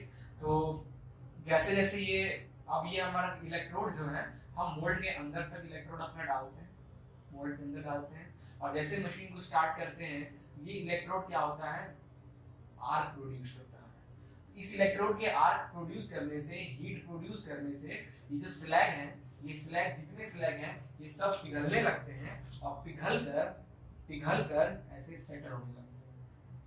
सेटल होने से आपका जो वर्क पीस है, मेटल यहाँ पे सेटल होने लगेंगे, तो वर्क पीस है आपका पूरा वेल्ड हो जाता है। ठीक है, इसके हीट होने से, और ये कंज्यूमेबल है। जैसे जैसे ये कंज्यूम होता रहता है, यहाँ रोलर लगा होता है, ये रोलर इसको और भेजता जाएगा अंदर, और भेजता जाएगा अंदर। ठीक है, तो हीट होने से आपका जो सिलिकॉन बेस स्लैग है, वो हीट होता है, मेल्ट होकर ऐसे सेट होने लगता है वर्क पीस के बीच में। ठीक है, तो इस वेल्डिंग प्रोसेस को हम बोलते हैं electric slag welding process. Slag का यूज कर रहे हैं, नाम से याद होना चाहिए, SiO2 सिलिकॉन बेस स्लैग का हम यहाँ पे यूज कर रहे हैं। तो above 75 mm, above 75 mm। तो इस प्रोसेस में हम 75 mm से ऊपर अगर कोई है हमारा single pass, in single pass 75 mm से ऊपर के थिकनेस वाले कोई शीट को या फिर कुछ मटेरियल को आप वेल्ड कर रहे हो, तो सिंगल पास में 75 mm से एबव वाले जो है सिंगल पास में आप वेल्ड कर सकते हो। और जाहिर सी बात है एक ही बार तो ये सेटअप हम करेंगे, और जहां एक पावर दी है कि पूरा ये मेल्ट होना चालू हो गया सिंगल पास में, तो वेल्ड हो गया। तो 75 mm से ऊपर वाले जितने भी हमारे वर्कपीस होते हैं, मेटल होते हैं, उनको वेल्ड करना हो तो आप ये submerged electric slag welding process को आप इजीली यूज कर सकते हो। ठीक है, इलेक्ट्रिक स्लैग वेल्डिंग प्रोसेस को आप यूज कर सकते हो। तो फिर से मैंने TIG का लिखा है सिंगल पास। सिंगल पास से मतलब जैसे ये वर्कपीस है, एक बार मैं अपना इलेक्ट्रोड ऐसे ले जाऊं ये वेल्ड हो जाए, बार बार ना ले जाना पड़े। ठीक है, तो सिंगल पास TIG में सिंगल पास में 5 mm तक का वेल्ड कर सकता है। अच्छा, MIG में 30 mm तक, 30 to 35 mm तक की प्लेट्स को या फिर वर्कपीस को सिंगल पास में वेल्ड कर सकता है MIG। ठीक है, और जो सबमर्ज्ड आर्क वेल्डिंग है वो 75 mm तक का जो सीट है या वर्कपीस है उसको सिंगल पास में वेल्ड कर सकता है। और एक इलेक्ट्रिक आर्क वेल्डिंग या इलेक्ट्रिक स्लैग वेल्डिंग में हमारा 75 mm से ऊपर जो में है सिंगल, क्योंकि ये तो सिंगल वाला ही काम है, एक ही बार में ये काम से जनरेट करो तो उसको इजीली वेल्ड कर सकता है। तो ये था हमारा इलेक्ट्रिक स्लैग वेल्डिंग प्रोसेस। ठीक है, with the help of electricity के हेल्प से हम यहाँ पे आर्क जनरेट करते हैं। तो आर्क जनरेट होने से हीट पैदा होता है, हीट पैदा होने से जो भी स्लैग है यहाँ पे सिलिकॉन बेस्ड स्लैग है वो मेल्ट होकर दोनों वर्कपीस के बीच में ऐसे सेटल होने लगता है। ठीक है, उससे हमारी दोनों वर्कपीस वेल्ड हो जाती है। क्लियर है? तो ये था हमारा आर्क वेल्डिंग के जो भी मैंने 6 है ना 6 टाइप का आपको आर्क वेल्डिंग बताया। तो ये हमारा शायद फ्यूजन चल रहा था, क्योंकि हमने वेल्डिंग में आपको डायग्राफ बनाया था ना मेट्री वेल्डिंग में, एक fusion welding, non fusion welding. Fusion welding में हमारा गैस वेल्डिंग, आर्क वेल्डिंग और केमिकल वेल्डिंग। ठीक है, तो नेक्स्ट लेक्चर में हमारा गैस वेल्डिंग मैंने बता दिया, आर्क वेल्डिंग के सारे बता दिए। इसके बाद आता है केमिकल वेल्डिंग जिसमें थर्मिट वेल्डिंग हम डिस्कस करेंगे डिटेल में। ओके, तो अगर आपको ये मेरी वीडियो पसंद आ रही है तो प्लीज लाइक करें, शेयर करें और बेल आइकन को आप प्रेस कर दें। अगर आप ये टॉपिक पढ़ रहे हो तो आपको जो भी मैं जब भी डालूं आपको लेटेस्ट अपडेट इसका मिलता रहे। ठीक है, लाइक जरूर करिएगा भाई, थोड़ा बहुत मेहनत का हेल्प तो होना चाहिए। ठीक है, थैंक यू। ओके गाइस, तो थर्मिट वेल्डिंग, केमिकल वेल्डिंग में अब हम एक ही टॉपिक है, केमिकल वेल्डिंग के अंदर आता है थर्मिट वेल्डिंग। तो फ्यूजन वेल्डिंग एक तरीके का, क्योंकि हमने जब देखा था वेल्डिंग को हमने कैटेगराइज किया था, ट्री बनाया था मैंने। तो क्या फ्यूजन वेल्डिंग में हमारा क्या क्या था? गैस वेल्डिंग था, आर्क वेल्डिंग था, केमिकल वेल्डिंग था। गैस और आर्क मैंने कंप्लीट करा दिया। Now chemical welding. Chemical welding में हमारा एक ही वेल्डिंग है, थर्मिट वेल्डिंग। ठीक है, सबसे ज्यादा इंपॉर्टेंट है क्योंकि कुछ क्वेश्चंस उससे बनते हैं, तो आपको वो क्वेश्चंस याद रखना है। सो ये जो मैंने ड्रॉ किया है, तो ये पूरा सिस्टमैटिक डायग्राम है हमारा थर्मिट वेल्डिंग का। काम कैसे करता है? जनरली सबसे अच्छी पहले तो आप एग्जांपल ले लिए, यूज कहाँ करते हैं? रेलवे ट्रैक का यूज करते हैं। रेलवे ट्रैक है उसकी वेल्डिंग के लिए हम यूज करते हैं। ठीक है, कहाँ? It is used where electricity is not available. Okay, ये प्रोसेस का हम यूज तब करते हैं, वहां करते हैं जहां हम इलेक्ट्रिसिटी यूज नहीं मतलब इलेक्ट्रिसिटी हमें नहीं प्रोवाइड होता है। जैसे जो रेलवे ट्रैक है, तो आप देखते हो किसी जंगल के अंदर ऐसा रेलवे ट्रैक बना हुआ है, तो वहां पे जाकर रेलवे ट्रैक जब वहां पे लाइनिंग लगा रहे थे तो वेल्डिंग कैसे कर रहे थे? चलो ठीक है, सॉरी, तो जनरेटर उस टाइम जब वो सेटिंग वगैरह हो रहा था तब उस टाइम जनरेटर था उनके पास, तो वो नॉर्मली वेल्डिंग कर ले रहे थे। बाद में कभी रिपेयर करना हो, कभी मेंटेनेंस करना हो, तो फिर कैसे करते होंगे वहाँ के लोग? तो वहाँ तो इलेक्ट्रिसिटी अवेलेबिलिटी है नहीं, फिर इसी प्रोसेस का यूज करते हैं। क्या होता है? एक ऐसा कंटेनर होता है, ठीक है, इस तरीके का कंटेनर होता है स्टील का। ठीक है, स्टील का कंटेनर होता है, उसके अंदर अब मैंने स्टील के कंटेनर को मैंने इस तरीके से डायग्राम से बनाया है, जिसके नीचे जो टैपिंग है ये ऐसे निकला रहता है। ठीक है, तो ऐसे वो 8-10 डब्बे लेकर जाते हैं, ऐसा स्टील का ऐसा कंटेनर डब्बा रहता है, उसके अंदर ये आइटम वाली एक्सप्लेन करता हूँ भरा रहता है। तो 8-10 डब्बे लेकर जाते हैं, 8-10 जॉइंट को वो इजीली इस प्रोसेस से जोड़ सकते हैं। ठीक है, 8-10 डब्बा मतलब 8-10 जॉइंट को जोड़ सकते हैं। क्लियर? एक डब्बा मतलब एक जॉइंट को एक वेल्ड कर सकते हैं। वो कंटेनर है, कंटेनर में जो आउटर पार्ट होता है वो स्टील का बना होता है, उसके अंदर हमारी मैग्नीशियम की लाइनिंग होती है, ताकि जब हमारा उसके जो भी जिस मटेरियल जो फिलर मटेरियल हम यहाँ यूज कर रहे हैं, देखो साइड से आप देखोगे तो ये एक रेल ट्रैक ये हुआ, एक रेल ट्रैक ये हुआ, दोनों को वेल्ड करने के लिए हम ये मोल्ड बॉक्स बनाया। हमने मोल्ड बॉक्स बनाया, उस मोल्ड बॉक्स में हमने ऐसी कैविटी बनाई, क्योंकि रेलवे ट्रैक का कैविटी हमारा ऐसा ही होता है ना, रेलवे ट्रैक का हमारा क्रॉस सेक्शन का ऐसा ही होता है। हमने इनके बीच में ऐसा कैविटी बनाया है, ठीक है, कैविटी बनाया। इसी कैविटी में हम क्या करेंगे, क्योंकि हमारा रेलवे ट्रैक इधर है, इधर रेलवे ट्रैक लगा हुआ है, ठीक है, इस कैविटी में हम अपना मोल्टेन मेटल को डाल देते हैं, तो क्या होता है, दोनों जो वर्कपीस है, इधर का rail track number 1, rail track number 2, दोनों आपस में वेल्ड हो जाते हैं। बाद में फिर इसको ग्राइंडिंग करके सरफेस को स्मूथ कर देते हैं, ठीक है। ये हो गया, मोल्ड समझ गए, लाइनिंग समझ गए, कैविटी समझ गए। अब ये आउटर सरफेस स्टील का होता है, अंदर वाला जो पार्ट है, ये जो ब्लैक कलर से मैं दिखा रहा हूँ इसको, ये मैग्नीशियम की लाइनिंग होती है, ताकि जो भी मोल्टेन मेटल यहाँ पे है वो हीट ट्रांसफर ना हो। अदरवाइज हमारी स्टील जो आउटर सरफेस है वो पिघल जाएगा तो मेटल तो पूरा बाहर ही आ जाएगा, इसलिए हम ये लाइनिंग का यूज करते हैं। हम एक बर्नर यूज करते हैं, मैग्नीशियम स्टोव यूज करते हैं, उसमें ऐसी टैपिंग लगी रहती है। ये हमारा है पाउडर स्टेट में, ठीक है। पाउडर स्टेट में हमारा एल्युमिनियम प्लस आयरन ऑक्साइड का मिक्सचर रहता है, ठीक है। पाउडर स्टेट में एल्युमिनियम और आयरन ऑक्साइड का मिक्सचर होता है 1:3, मतलब 1 unit of aluminium for 3 unit of iron. Okay, तो so for 3 unit of iron 1 unit of aluminium is required. तो 1:3 में एल्युमिनियम और आयरन ऑक्साइड का पाउडर यहाँ पे रहता है अवेलेबल, ठीक है। इतना हो गया, इतना समझ गए। तो अब इलेक्ट्रिसिटी का यूज नहीं है यहाँ पे, हम अब तो इस पाउडर फॉर्म में, तो हम उसको मेल्ट कैसे करेंगे, मेल्ट करने के लिए इलेक्ट्रिसिटी चाहिए, क्योंकि मेटल है भाई, मेटल पाउडर है, इलेक्ट्रिसिटी चाहिए नहीं। हम यहाँ पे क्या करते हैं, आप या तो with the help of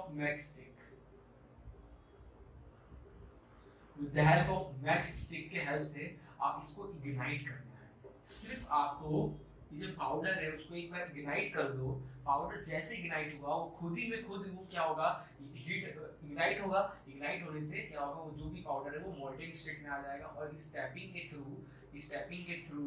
जो मोल्टेन मेटल है, वो मोल्टेन मेटल इस टैपिंग के थ्रू हमारी इस कैविटी में आ जाएगा, और फाइनली ये पूरा कैविटी को कवर कर लेगा, ठीक है। और हमारी वेल्डिंग कंप्लीट। और उसके बाद डब्बा तो खाली हो गया, आप डब्बे को फेंक दो, दूसरी जॉइंट करना है, दूसरा डब्बा लाओ, इग्नाइट करो, ऐसे मोल्टेन मेटल आएगा, इग्नाइट करने के बाद यूज कर लो। या तो मैच स्टिक से करो, अदरवाइज एक कलर होता है बेरिलियम पर ऑक्साइड, ठीक है, बेरिलियम पर ऑक्साइड, बेरिलियम पर ऑक्साइड के भी हेल्प से आप इस पाउडर को इग्नाइट कर सकते हैं काम करके, ठीक है। तो इसमें और भी कुछ होता है, मैं उसको भी सोच रहा हूँ आपको बता दूं।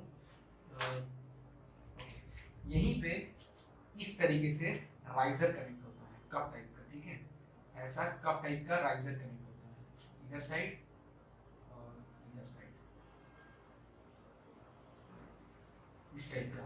जब मोल्टेन मेटल डालते हैं, जितना मोल्टेन मेटल इसके अंदर फिल होना था हो गया, बाकी के जितने मोल्टेन मेटल हैं वो क्या होते हैं, इस कप में आकर इकट्ठा हो जाते हैं, इस कप में आकर इकट्ठा हो जाता है। तो हम समझ जाते हैं कि हाँ भाई हमारा ये पूरा का पूरा फिल हो चुका है, ठीक है, ये पूरा का पूरा हमारा कैविटी फिल हो चुका है। जब तक इसमें मोल्टेन मेटल नहीं है तब तक हम ये डालते रहेंगे, ठीक है। ये फिल हो गया तो समझ जाएंगे, इसको आप प्रोसेस को डब्बे को निकाल कर साइड में फेंकेंगे, इसको ब्रेक करेंगे तो उसके बाद हमें राइजर को कट करेंगे और बाकी ग्राइंड करके हमारा वेल्डिंग को कंप्लीट कर लेंगे, और हमारी वेल्डिंग कंप्लीट हो जाएगी, ठीक है। ये था हमारा केमिकल वेल्डिंग में थर्मिट वेल्डिंग। इस प्रोसेस को कहते हैं हम लोग थर्मिट वेल्डिंग, ठीक है। कहाँ पे यूज करते हैं, जहाँ पे इलेक्ट्रिसिटी की अवेलेबिलिटी नहीं होती वहां यूज करते हैं। ये 3.10 mJ/mol, ठीक है, मेगाजूल/मोल हीट प्रोड्यूस करता है, ठीक है। 3.10 mJ/मोल इतना हीट ये प्रोड्यूस कर सकता है at temperature 300 degree Celsius. Temperature इसका जो मोल्टेन मेटल का टेम्परेचर है ये 300 डिग्री सेल्सियस तक रहता है और कितनी हीट प्रोड्यूस करता है इग्नाइट करने पे 3.01 मेगाजूल पर मोल। ठीक है, नाउ कहाँ यूज करते हैं रेलवे ट्रैक को वेल्ड करने के लिए। इसका फॉर्मूला क्या होता है 8 aluminium plus 3 iron oxide 9 Fe 4 Al2O3 plus heat. ठीक है, ये किस टाइप का रिएक्शन है, ये एक्सोथर्मिक रिएक्शन। ठीक है, तो ये था हमारा थर्मिक वेल्डिंग। आई थिंक आपको ये समझ में आ गया होगा। फिर भी कोई दिक्कत हो तो आप मुझे कमेंट कर सकते हो, मैं कोशिश करूंगा आपको जल्द से जल्द रिप्लाई देने की। तो अगर आपको मेरी ये वीडियो पसंद आई तो जल्दी से लाइक कर दो, सब्सक्राइब कर दो और अपने दोस्तों के साथ भी शेयर कर दो ताकि वो भी थर्मिक वेल्डिंग को इजीली समझ सके। ठीक है, thank you.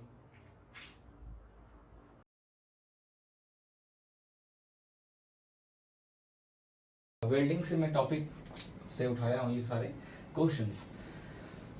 Okay, now in helium arc welding the electrode is made up of copper, mild steel, carbon, tungsten. अच्छा, वेल्डिंग से ये सारे टॉपिक से मैं क्वेश्चन उठाया हूँ। तो अगर आपको जानना है वेल्डिंग के कुछ टॉपिक्स को थोड़ा बहुत आप पढ़ोगे तो आपको पता चलेगा कि हीलियम गैस हम यूज करते हैं किसमें, TIG welding as a shield, एक सिल्ड के रूप में हम यूज करते हैं टीआईजी वेल्डिंग। ओके, तो हीलियम आर्क वेल्डिंग को हम टीआईजी वेल्डिंग भी कहते हैं। ठीक है, so the electrode is made up of, इसमें इलेक्ट्रोड क्या होता है आपको एक नॉर्मल आर्क वेल्डिंग से समझाऊं तो ये आर्क वेल्डिंग का हमारा होल्डर हो गया। ठीक है, ये आर्क वेल्डिंग का अगर हमारा होल्डर हो गया तो इसमें आप देखोगे एक इलेक्ट्रोड ऐसे लगता है जिससे हम किसी भी अपने मेटल्स पे वेल्डिंग करते हैं, इसको कहते हैं इलेक्ट्रोड। ठीक है, इसी को कहते हैं इलेक्ट्रोड आर्क वेल्डिंग में। ऐसे ही हमारा टीआईजी वेल्डिंग में भी होता है। टीआईजी वेल्डिंग का मैं आपको एक सेटअप रेडी करके बता रहा हूँ ताकि आपको याद रहे जब भी मैं टीआईजी वेल्डिंग के कुछ क्वेश्चंस कर रहा हूँ।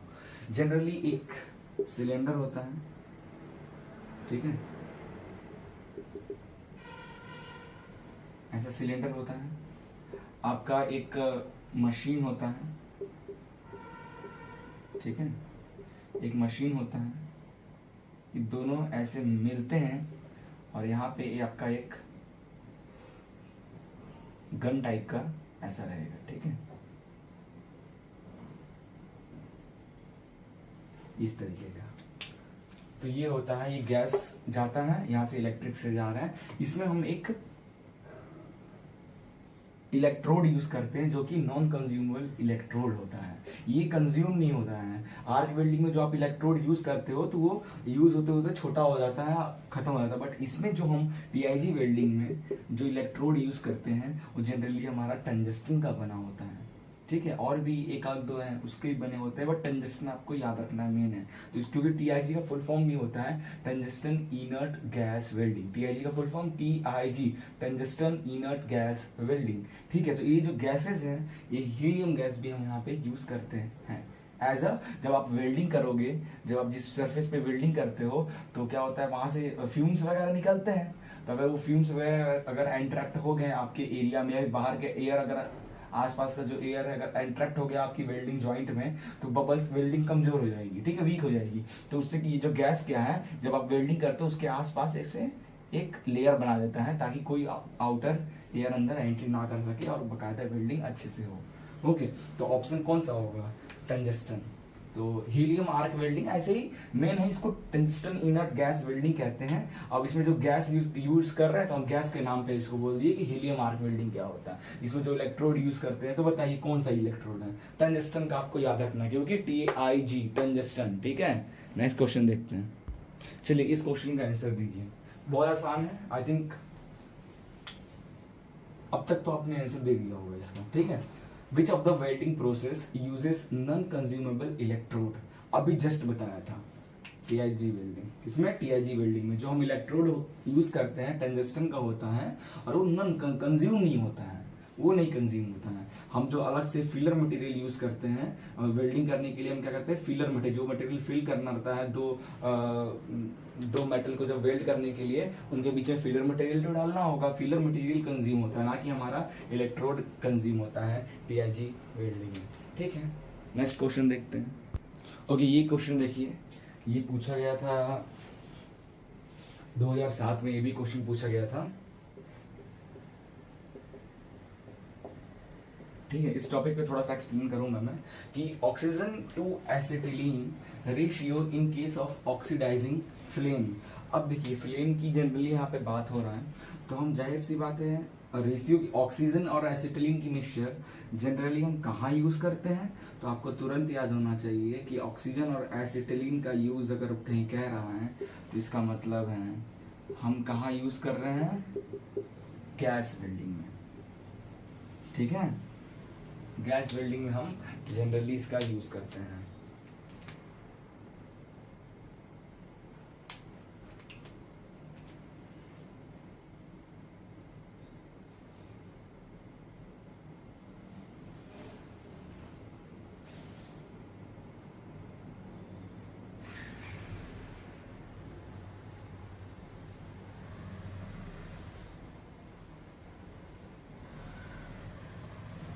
ठीक है, ये है हमारा जनरली गैस वेल्डिंग का। अब इसमें देखिए, अब जनरली गैस वेल्डिंग में हम एक ऑक्सीजन का सिलेंडर होता है, एक हमारा एसिटिलीन का सिलेंडर होता है, इसे कहते हैं हॉर्स पाइप्स। ठीक है, इस पाइप को कहते हैं हॉर्स पाइप, और ये आपका नोजल हो गया या फिर आपका मेन गन जिसको बोलते हैं। ठीक है, अब इस पे बहुत सारे क्वेश्चन बनते हैं इस टॉपिक पे, जैसे कुछ क्वेश्चन मैं आपको बता रहा हूँ। ये जो रेड पाइप आपको, ये हॉर्स पाइप्स हैं, दिस इज वेल्डिंग टॉर्च, ये हॉर्स पाइप है।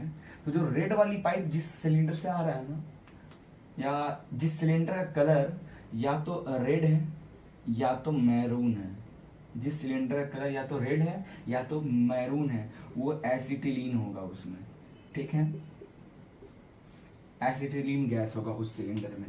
रेड पाइप सिलेंडर या तो रेड होगा या तो मैरून होगा, तो उसको आप देख के बता देना ये एसिटिलीन की सिलेंडर है। और जिसका हॉर्स पाइप ब्लू कलर का होगा उसमें ऑक्सीजन होगा।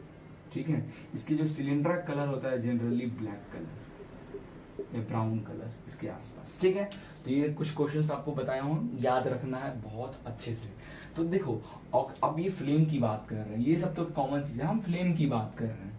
क्लियर है, तो ऑक्सीजन टू एसिटिलीन, अब जा कर रहा है गैस में, या तो ऑक्सीजन और एसिटिलीन का मिक्सचर जा रहा है ना, उसी वही से तो फ्लेम निकल रहा है। रेशियो क्या होगा इन ऑक्सीडाइजिंग फ्लेम, जब का फ्लेम ऑक्सीडाइजिंग चल रहा होगा, इन दैट केस इसका मतलब यहाँ पे आपका एक रहता है कंट्रोल।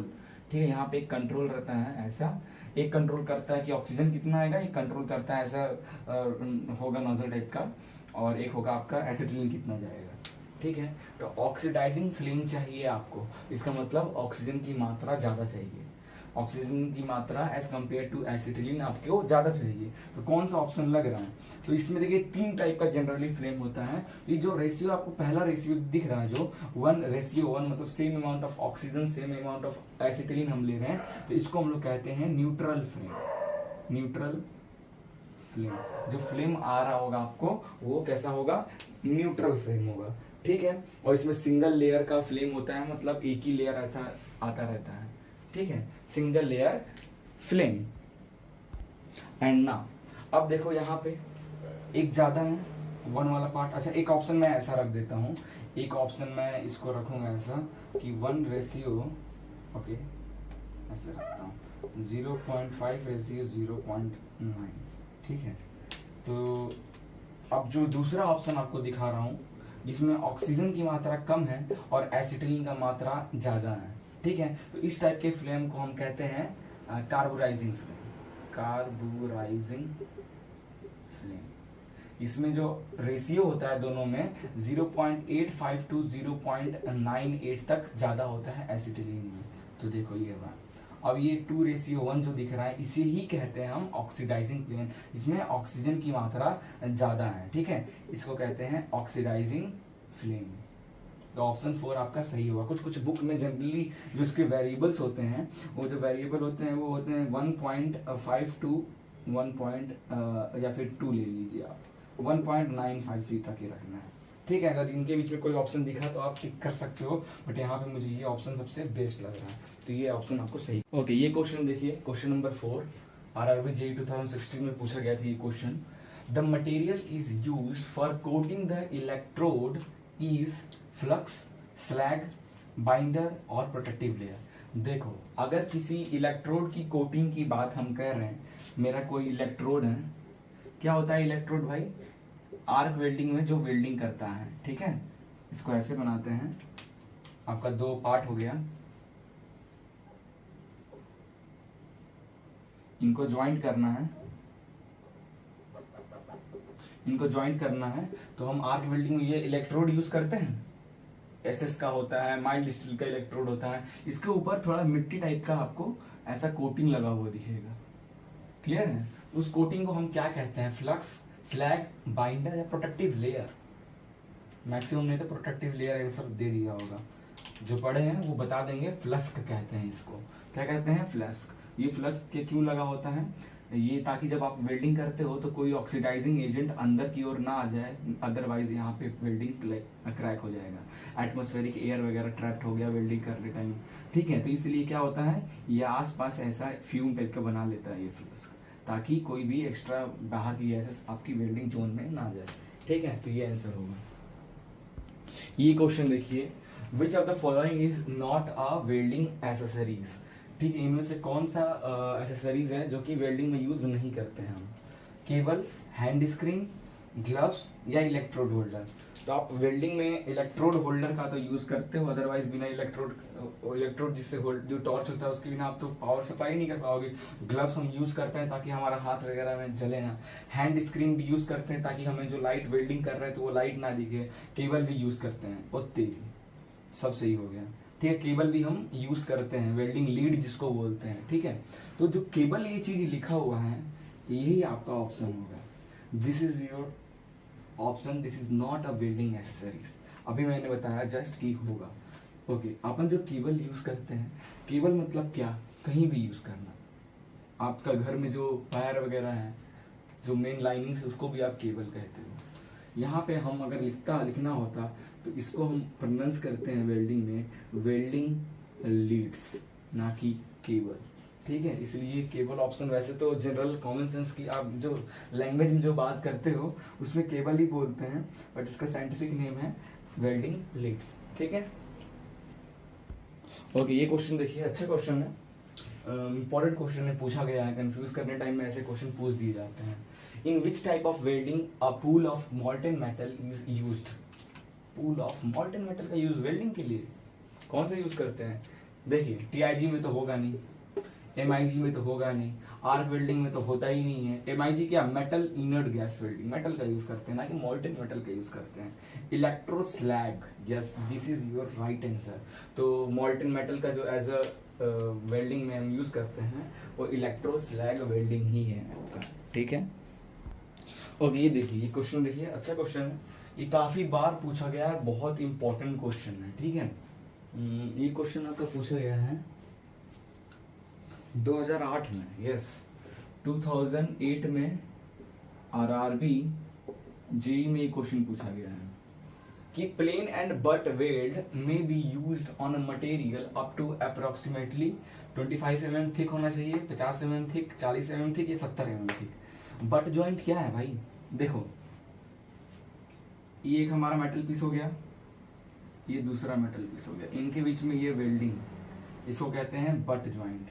ये हो गया, तो ये नीचे दूसरा मेटल, इनके बीच में या ऐसे जो हम वेल्ड करते हैं इसको बोलते हैं लैप जॉइंट, ठीक है? बट जॉइंट, लैप जॉइंट, ऐसे ही होता है कॉर्नर जॉइंट,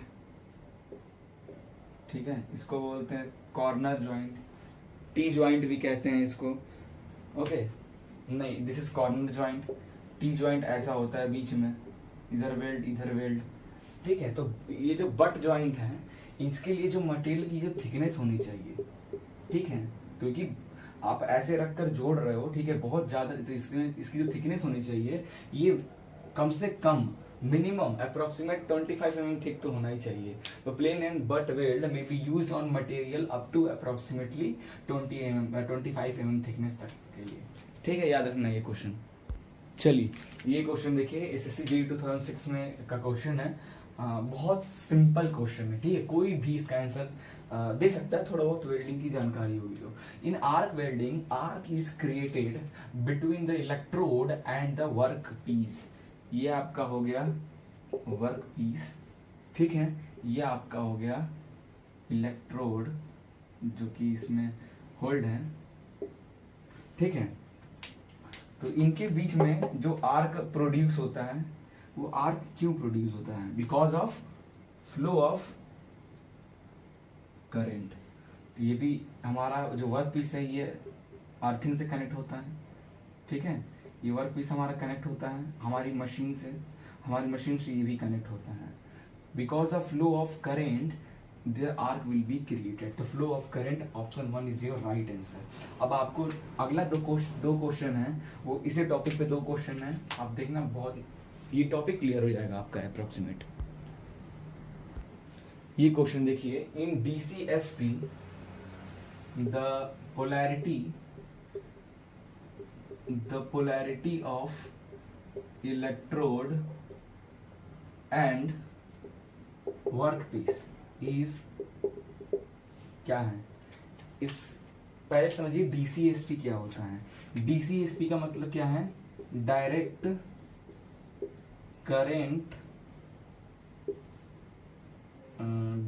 करेंट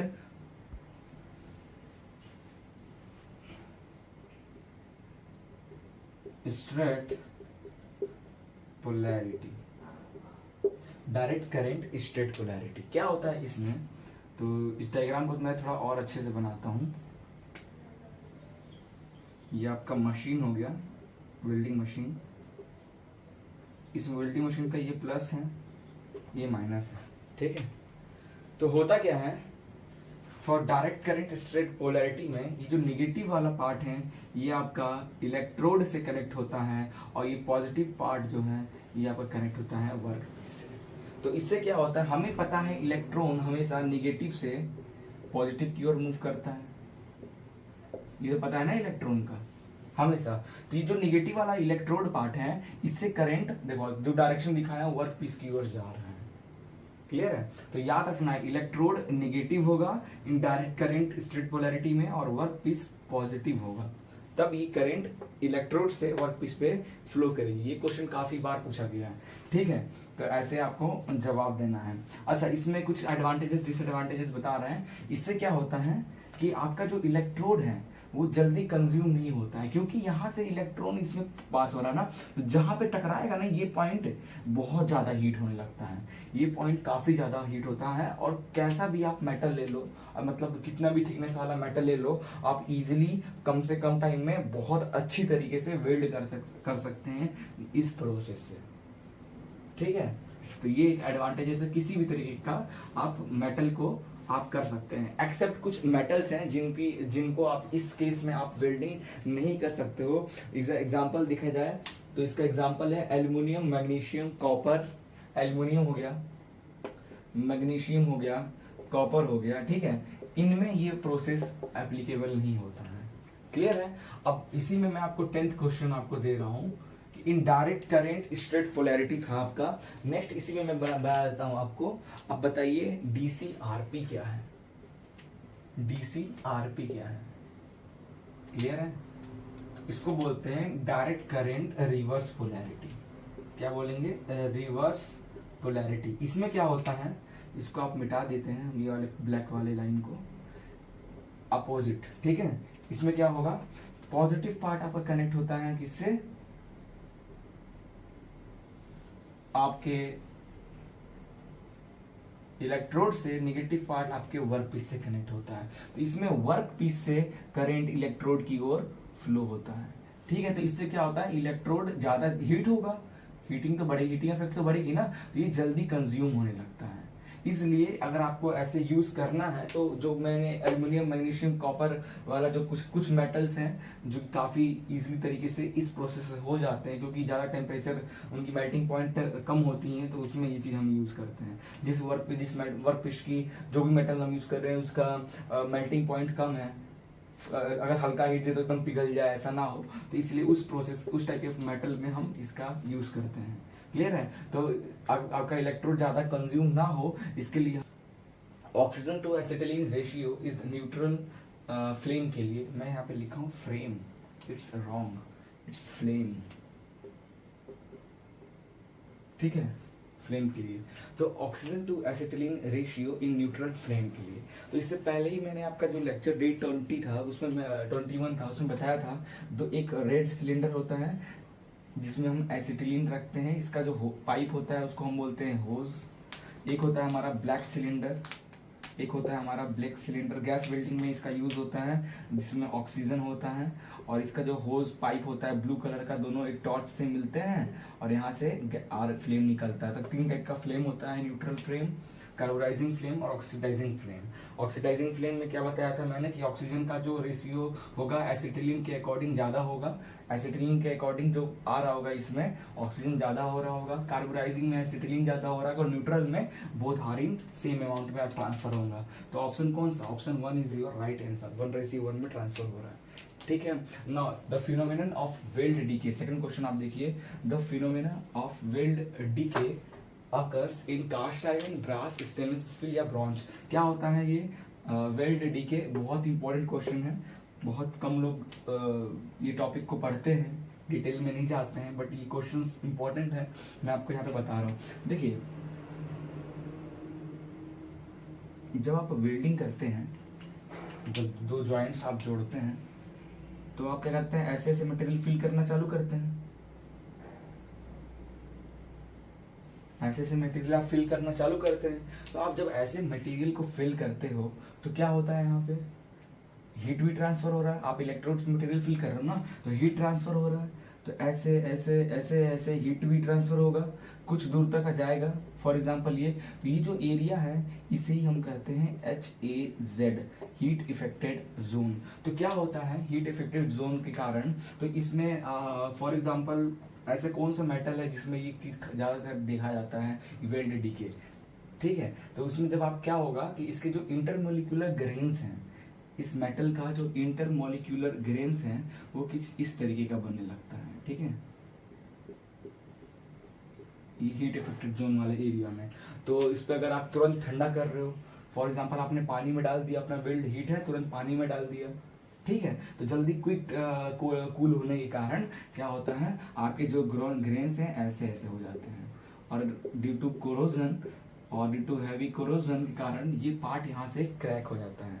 तो इस तरीके के इफेक्ट को हम वेल्ड डीके इफेक्ट कहते हैं, जो कि generally heat affected zone area में होता है। किस टाइप के मेटल के साथ? ये जनरली स्टेनलेस स्टील टाइप के साथ मेटल के साथ ये होता है, और निकल बेस एलॉय जो है उसके साथ भी ऐसा होता है। तो option C is your right answer, याद रखना आपको ये चीज। ठीक है, चलिए ये दोनों क्वेश्चन देखिए, ये दोनों बहुत इंपॉर्टेंट क्वेश्चन है। Which welding process uses consumable electrode? SSC 2011 में क्वेश्चन पूछा गया था। TIG welding, MIG welding, laser welding या थर्मिट वेल्डिंग? ओके, इससे पहले हमने नॉन कंज्यूमेबल इलेक्ट्रोड का देखा था और उसमें हमने TIG मार्क किया था, और उसमें आर्क का भी ऑप्शन था। तो आर्क वेल्डिंग में हम जानते हैं कि इलेक्ट्रोड कंज्यूम होता है, यहाँ पे तो आर्क का ऑप्शन ही नहीं है। अब क्या होगा, कौन सी ऐसी वेल्डिंग है जिसमें विच वेल्डिंग जिसमें इलेक्ट्रोड हमारा कंज्यूम होता है? लेजर वेल्डिंग में तो कोई कंज्यूमेबल नहीं होता है इलेक्ट्रोड का, थर्मिट वेल्डिंग में भी नहीं होता, TIG में तो होता ही नहीं है। MIG ऑप्शन होगा, क्योंकि MIG वेल्डिंग का मतलब क्या हुआ, मेटल इनर्ट गैस वेल्डिंग, इसमें हम मेटल का यूज करते हैं। ठीक है, आपका जो गन होगा, टॉर्च होगा, जो ये होगा, हम इसमें क्या होता है, एक मेटल की ऐसी पत्ती रहती है, आप ऐसे यहाँ पे मेटल का आप वो एक्स्ट्रा रिजर्वायर टाइप का लगा दो, आप वेल्ड करते जाओगे, ये मेटल का ये खत्म होते जाएगा, और एक टाइम आएगा कि आपका ये पूरा जो भी रिजर्वायर रॉड का ये खत्म हो जाएगा। ठीक है, इसमें जो इलेक्ट्रोड है, ये मेन जो जिस मेटल पे वेल्डिंग आप कर रहे हो उसी मेटल का ये आप रॉड इलेक्ट्रोड यूज करते हो। ठीक है, तो MIG welding is a consumable electrode welding. ठीक है, अगला क्वेश्चन है सेमी ऑटोमेटिक वेल्डिंग प्रोसेस। ये भी SSC 2011 का क्वेश्चन है, सेमी ऑटोमेटिक वेल्डिंग प्रोसेस, तो यही होगा सेम ऑप्शन है, MIG is a semi automatic welding process. अच्छा, सबमर्ज आर्क वेल्डिंग जो है ना, ये भी हमारा इसका एग्जांपल है। सेमी ऑटोमेटिक वेल्डिंग क्या होता है? सेमी ऑटोमेटिक में आप वेल्ड करते रहो, आपको इलेक्ट्रोड, जैसे क्या होता है आर्क वेल्डिंग में आपको इलेक्ट्रोड खत्म होता है तो अलग से इलेक्ट्रोड लगाना पड़ता है। इसमें ऐसा कुछ नहीं है, आपका बकायदा जो राउंड आता है उसमें वायर्स खूब सारे लपेटे होते हैं, उसको आप लगा दो, आप वेल्ड करते जाओ, वो ऑटोमेटिक क्या होगा, जितना खत्म कंज्यूम होता जाएगा ऑटोमेटिक ये आता जाएगा आता जाएगा आता जाएगा। हमको बार बार डालना नहीं पड़ेगा, बस एक बार आपको कॉइल लगाना पड़ता है।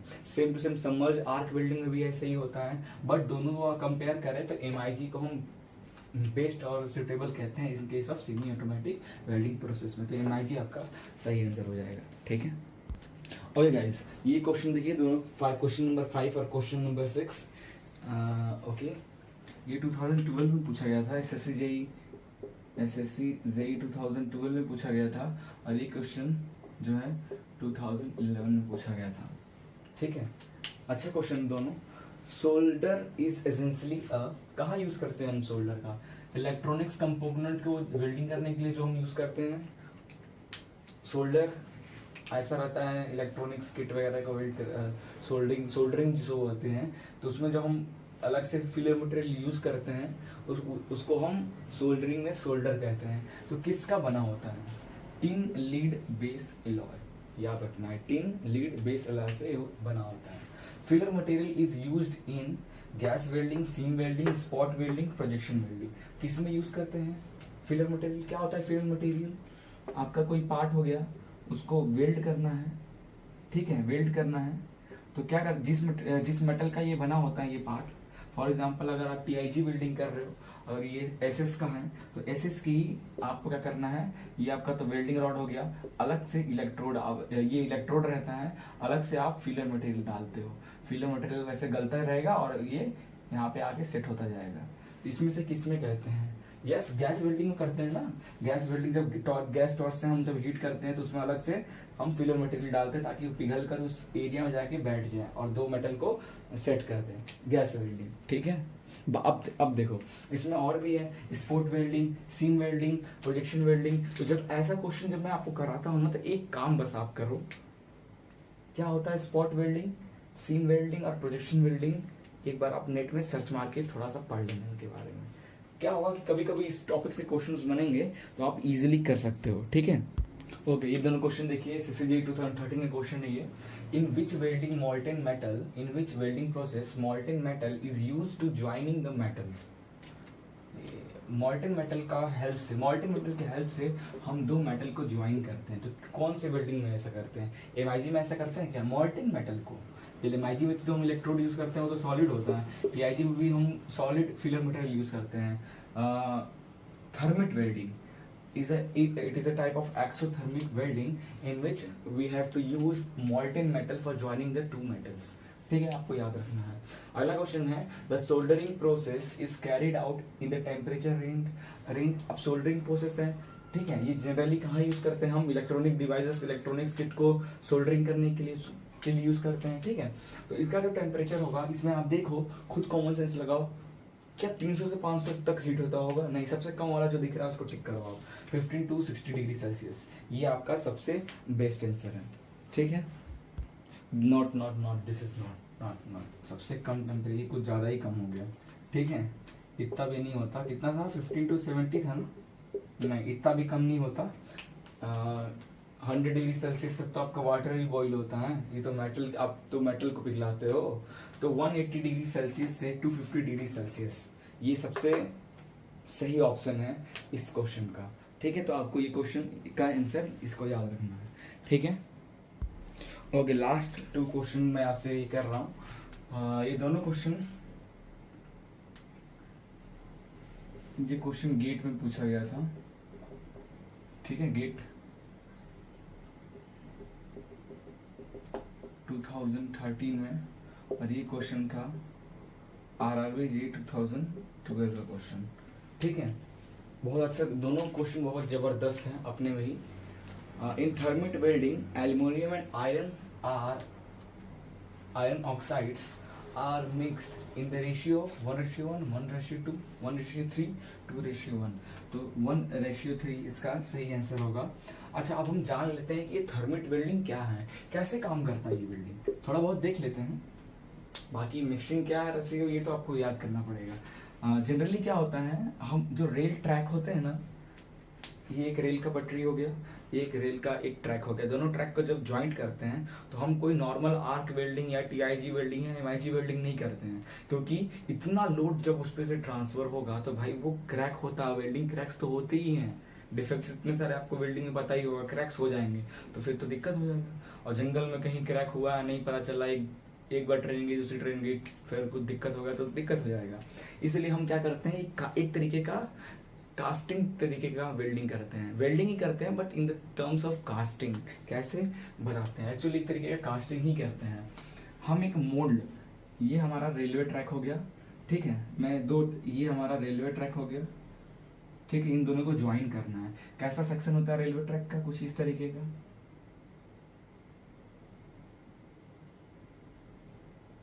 इस तरीके का रेलवे ट्रैक होता है ना। तो हम क्या करते हैं, सेम टू सेम इस तरीके का हम एक मोल्ड बनाते हैं और इन दोनों के बीच में ऐसे मोल्ड लगा देते हैं, यही मोल्ड यहाँ रख देंगे और ये हो गया स्क्रू, ठीक है, ये हो गया राइजर और यहाँ पे ऐसे कप लगे होते हैं, ठीक है। तो जनरली हमने एक मोल्ड बनाया जिसमें इस सेम टू सेम जैसा शेप है ऐसा कैविटी बना रहता है, इसके ऊपर हम रखते हैं अपना मोल्टेन मेटल। मोल्टेन मेटल को हम इसके ऊपर रखते हैं, हीट करते हैं, जैसे मोल्टेन मेटल को क्या होता है, सारा जो मोल्टेन मेटल है पिघल कर इस कैविटी में आके भर जाता है। तो इससे क्या होता है, साइड वाला जितना जो पार्ट है रेलवे का ट्रैक का जो जुड़ रहा है वो साइड वाला पार्ट पूरा एक तरीके का कास्टिंग हो जाता है, क्लियर है। तो और बाकी जितना पार्ट है, बाकी जो भरने के बाद जो भी हमारा वेल्ड मटेरियल है वो ये राइजर के साथ आकर इस बकेट में इकट्ठा हो जाता है। तो हम समझ जाते हैं कि हाँ फिल हो गया, हटा दो और थोड़ी देर ठंडा होने के बाद इसको तोड़कर कट करके ग्राइंडिंग करके पूरा इसको चिकना कर देते हैं ये वाले पार्ट को, एक तरीके का कास्टिंग नहीं हुआ समझ लो। तो इसमें जो हम जनरली एल्युमिनियम और आयरन ऑक्साइड का मिक्सचर यूज करते हैं, मल्टीमेटल जो हम यूज कर रहे हैं उसमें जनरली एल्युमिनियम और आयरन ऑक्साइड रहता है, उनका रेशियो क्या रहता है 1:3 का, ठीक है। अगला टॉप है spot welding, most suitable joining part having thickness. Spot welding क्या होता है, जनरली स्पॉट वेल्डिंग हम शीट मेटल टाइप के जो मेटल प्लेट होते हैं उनको ज्वाइंट करने में आता है। तो फॉर एग्जांपल ये हमारा एक प्लेट हो गया, इसी के ऊपर एक और प्लेट हो गया, इन दोनों को इस तरीके से ज्वाइंट करना है। तो क्या करेंगे, फॉर समझ लो कि एक तो ये हमारा प्लेट है, ठीक है, यहाँ नहीं रखेंगे, ये हमारा प्लेट हो गया। तो एक रॉड इलेक्ट्रोड हम उधर से लाएंगे, ठीक है, एक इलेक्ट्रोड ऐसे हमारा आएगा और उस पर सरफेस जैसे टच होगा इलेक्ट्रिसिटी पास होगी, जहां जहां ये टच होंगे दोनों इधर से इस पॉइंट पे स्पॉट वेल्डिंग हो जाएगा, फिर नीचे स्पॉट वेल्डिंग, फिर इधर जाके स्पॉट वेल्डिंग, फिर इधर जाके दोनों टच होंगे वहां पे वेल्डिंग होते जाएगा। तो ये जनरली सीट मेटल जो सबसे कम कौन सा दिखना है 10 mm वाला, तो ये आपका 10 mm थिकनेस की जो पार्ट्स होते हैं उनके लिए जनरली हम स्पॉट वेल्डिंग ही यूज करते हैं, क्योंकि वो पतला होता है। अब ज़्यादा मोटा पास यूज करोगे तो ये दोनों जब इलेक्ट्रोड टच करोगे तो भाई उतना पास ही नहीं हो रहा, तो अच्छे से वेल्डिंग नहीं होगी, तो कम mm